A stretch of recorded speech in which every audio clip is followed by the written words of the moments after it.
One of my favorite laptops just got even better. Good people, this is the ROG Zephyrus G14 that's been updated for 2022. Now, we all know the history behind the G14. It offers incredible performance in a super portable 14-inch form factor. I just love this thing. It looks really cool and it's reasonably priced as well. So what's new with this year's model? Well, a whole lot more than I expected.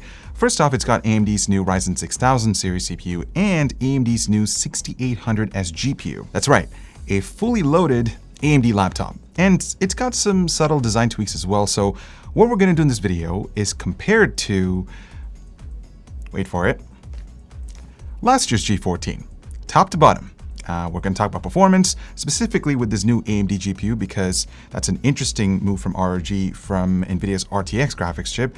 So let's get the ball rolling. Now, first off, ROG is offering only two models for the new G14, and they're Best Buy exclusives. It starts at $1,700, and that gets you the new Ryzen 9 6900HS CPU with 8 cores and 16 threads, 16 gigabytes of DDR5 memory at 4,800 megahertz, a 1TB Gen 4 NVMe SSD, an RX 6700S GPU, and a 14-inch Quad HD 120Hz display. The spec'd-out model costs $2,000, and really the only thing you're paying for is that flagship 6800S GPU that can push a little bit more power, and our sample is a little bit over the top with twice the memory and the fancy anime matrix display. This is a special edition that isn't available on Best Buy or any other retailers. The $2,500 price tag, in my opinion, is way too expensive and quite frankly, not worth it. The good news is that pricing has remained pretty much the same compared to last year's G14, but the bad news is that you won't be able to find one for less than $1,500 with some decent specs. And I think that's going to disappoint a lot of people. So let's start off with some of the physical changes that ASUS has done to the new G14. First off, the color theme is consistent across the chassis. I have the Moonlight White sample over here, and one of my pet peeves about last year's model was that it had this combination of white and silver on the inside. That looked a little bit weird, but that's not the case anymore. They've actually given it a fresh coat of paint, and it looks absolutely stunning. The anime matrix display now has more LEDs for better clarity when there's any sort of content being displayed. And once again, customization is endless with this feature. You can actually make your own animated text. There's now a content store through Armory Crate where you can, download a bunch of effects and just pop it in there. Would I use it? Not really. I mean, unless if I want to show it off at a coffee shop or something, but it's really not my vibe. That being said, there is an audio mode that basically detects the audio source and displays the equalizers in real time. And I think this is a great feature for DJs who just want to add a little bit of spice to their setup. Build quality is pretty similar to last year's G14. I mean, the entire chassis is made out of magnesium alloy and it feels sturdy. Now, the benefit of using this material is that it's a lightweight body that only weighs less than 4 pounds and it's only 0.73 inches thick.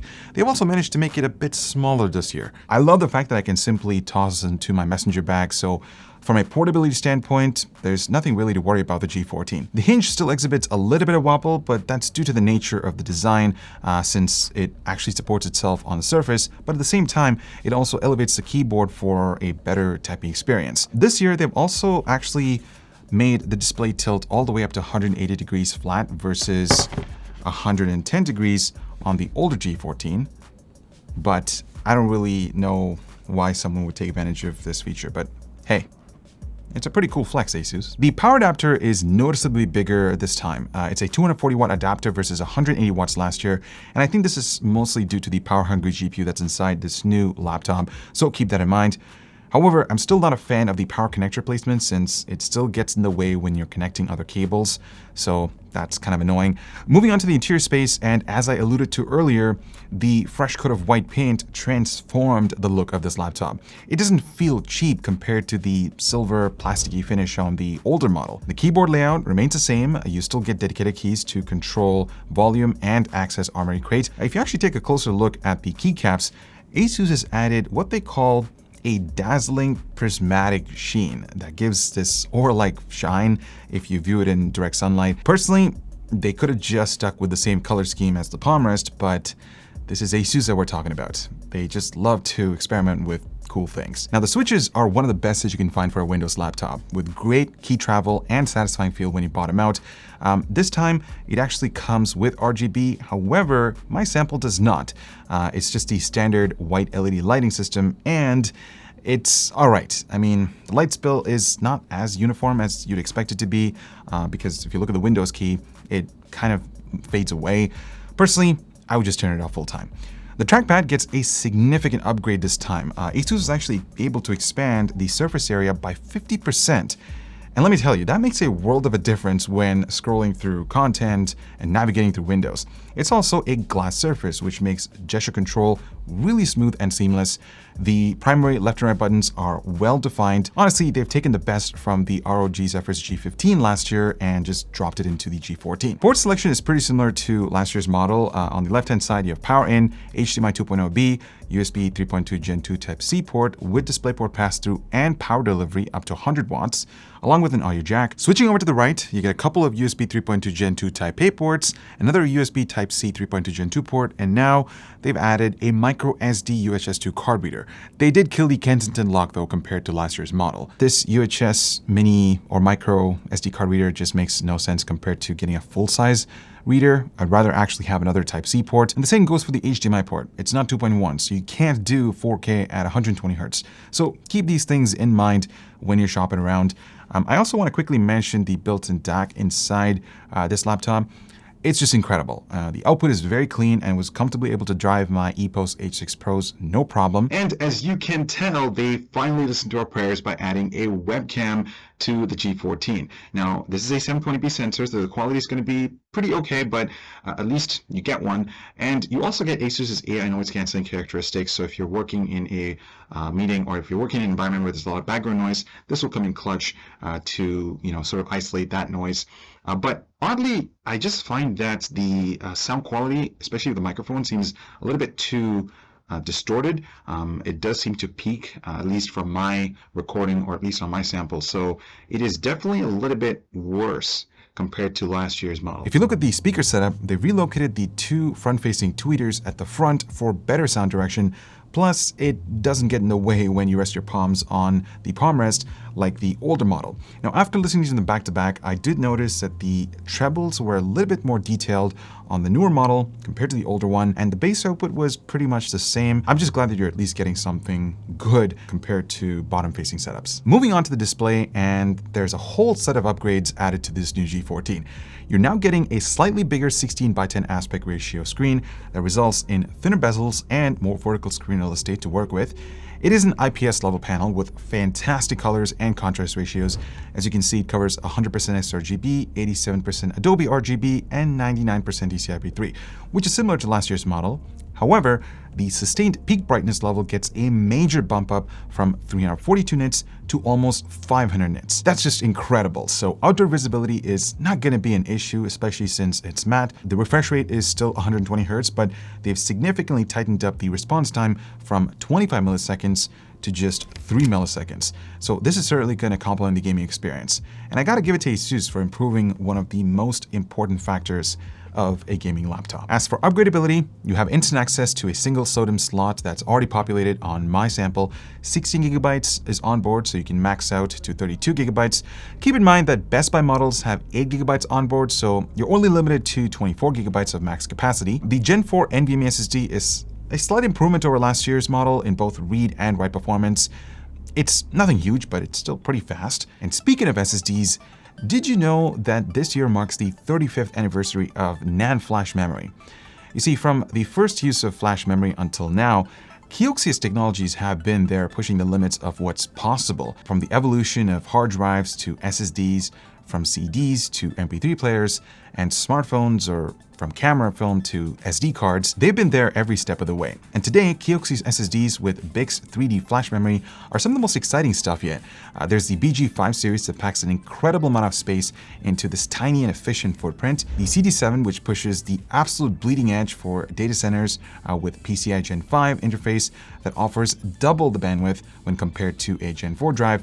And of course, there's the XT6, which is an SSD that might look like a regular M.2 drive, but it's completely hot swappable. Now, if you want to know more about Kioxia and how they're continuing to offer some of the most exciting storage solutions around, head to the link down in the description below. All right, back to the G14, and let's talk about battery life.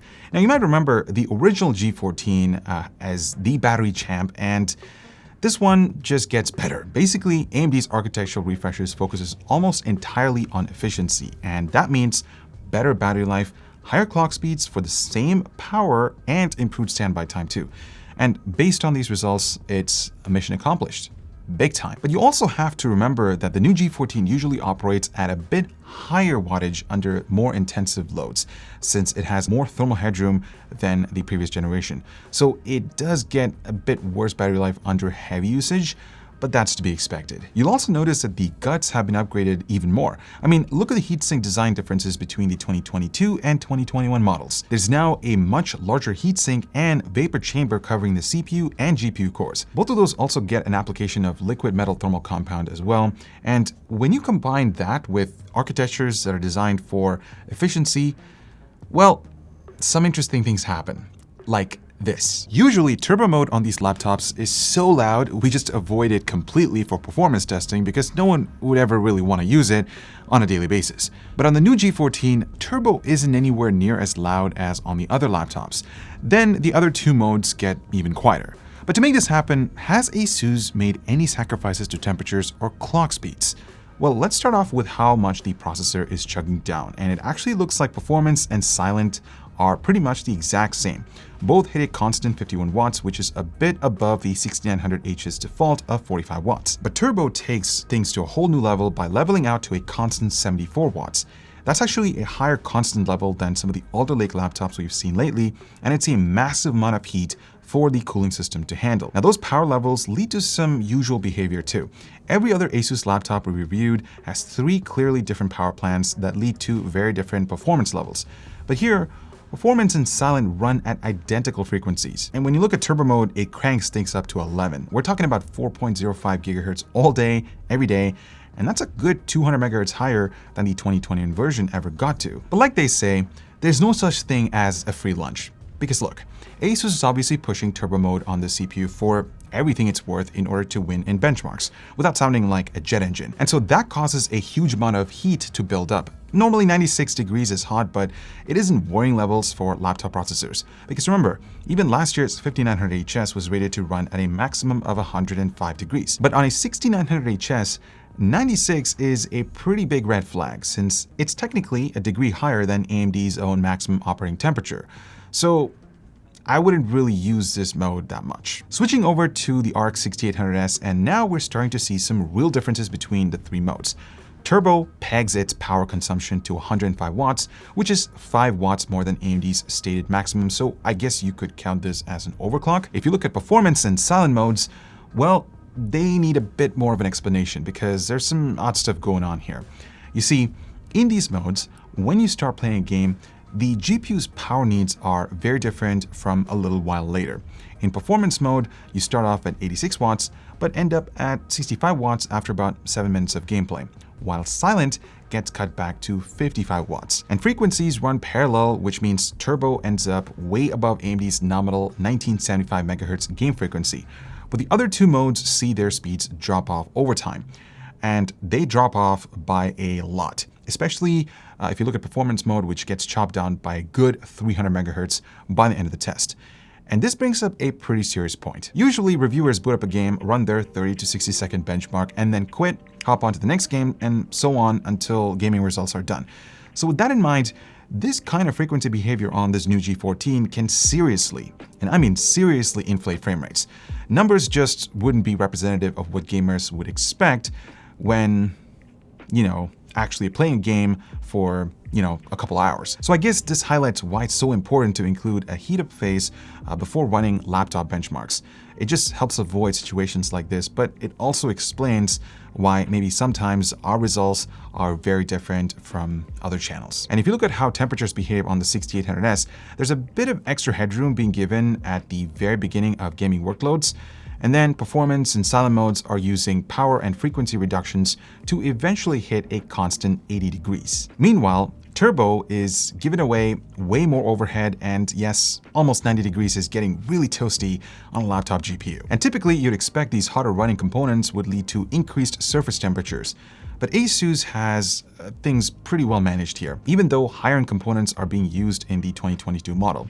You can actually see the keyboard's primary typing and gaming areas don't get noticeably hot because most of that excess heat is actually pushed towards the sides. And I know there's been some concern about what those rear exhaust vents mean for the display, and at least in performance mode, there isn't any concern from our standpoint. Even though there's a smaller chin, most of the heat is directed a little bit lower. All right, so with all of those numbers bouncing around your head, let's get straight to performance. So first of all, I do want to mention that I will be testing the G14 in both performance and turbo mode. And this is how the two modes line up with a couple of other laptops. But I want to draw your attention to the differences between the G14 from last year. In performance mode, its processor sucked back about 5 watts less, and the RTX 3060 ended up running at a constant 70 watts. On the other hand, the RX 6800S power consumption is all over the place. But aside from that, the most amazing thing about this new G14 is in turbo mode, its power numbers are very close to much bigger, heavier, and thicker laptops. So it'll be interesting to see how things line up. Anyways, starting with Cinebench R20, and there are a few things I need to call out right away. Going from 51 watts to 74 watts really doesn't make much of a difference in this test. I mean, it's an almost 50% increase in power, but less than 5% more performance. That, my friends, right there is a law of diminishing returns. Also, the Ryzen 6000H doesn't seem to provide all that much more performance per watt than the 5000 series, at least not in this multi-core test. Moving on to single core, and it's the same story between power plans, but there's a bit more of an improvement. Either way, these processors still really struggle against Intel's Alder Lake in this one test. And as we move through the real-world results, the same story keeps repeating itself, and it's becoming clear why turbo mode was pushed so far. This year's G14 needs to be cranked to 74 watts to offer consistently better performance than the 2021 edition. I mean, it does compete well with Alder Lake's i9-12900H in Razer's newest Blade 15, and remember, that laptop goes for about $4,000. But you also have to remember the Blade's processor was running at just 45 watts here. You also need to put this into context from a size standpoint, because this thing is a technological marvel. The amount of raw speed AMD and ASUS have managed to cram into such a portable laptop is insanity in my opinion. I mean, it can easily trade blows with the G15 Advantage Edition from last year. One of AMD's weaknesses is still GPU accelerated rendering in NLEs though, at least in our specific tests. But if you look at the older G15 Advantage Edition, I think this might be a driver issue, or there needs to be some more optimization built into SmartShift. With this combination of CPU and graphics card, it should be doing a lot better. Meanwhile, if you look at Premiere Pro, the Intel laptops have an advantage since they can leverage QuickSync right alongside the discrete card. NVIDIA's GPUs also have an advantage here, so the older G14 actually manages to just narrowly edge out the new one. Oh, and don't bother the turbo mode if you're using Premiere unless doing a 2-pass render. Moving on to gaming results, and just take note that any laptop with a mux switch was set to the discrete GPU setting. There's going to be a few trends going on here as well. First up, the older 2021 G14 trails the pack by a long shot regardless of the game. It's always in last place, and the gap between it and the new model is just massive. Also, take note that the RTX 3060 can't run Doom at our settings due to a memory limitation.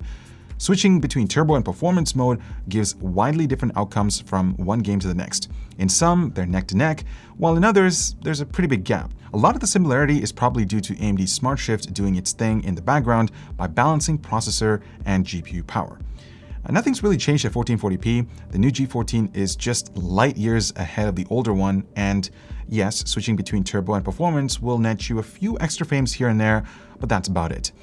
But there's a bigger story here, and that's the terrible performance of the Razer Blade 15s relative to its $4,000 price tag. This is exactly why you can't buy a gaming laptop without knowing what wattage the GPU is running at. Because 9 times out of 10, a lower-end GPU operating at a higher wattage will offer you way more value than a higher-end one. And no, it doesn't matter if it's AMD or NVIDIA. The rule just holds true for all of them. So I think it's safe to say that this new Zephyrus G14 has been improved in all aspects. The design is more consistent, especially on this Moonlight White model, because you now get a 16:10 display that is brighter and faster. The trackpad is bigger and better. They've also added a webcam finally. And the performance inside this tiny beast is absolutely incredible, especially compared to last year's model. It's a day and night difference. So if you're in the market for a 14-inch laptop that's a speed champ, this should be on the top of your list. The good news is that you can buy this laptop from Best Buy at the time of making this video, but it still sucks that Asus isn't offering a SKU that's priced less than $1,500, so keep that in mind. And on that note, thank you so much for watching. Let us know what you guys think about this new Zephyrus ROG G14. Do you find the improvements massive compared to last year's model? And if you're shopping around for a 14-inch laptop, would you pick one up? Curious to know. Thanks so much for watching, guys, and I'll talk to you in the next one. Spend responsibly.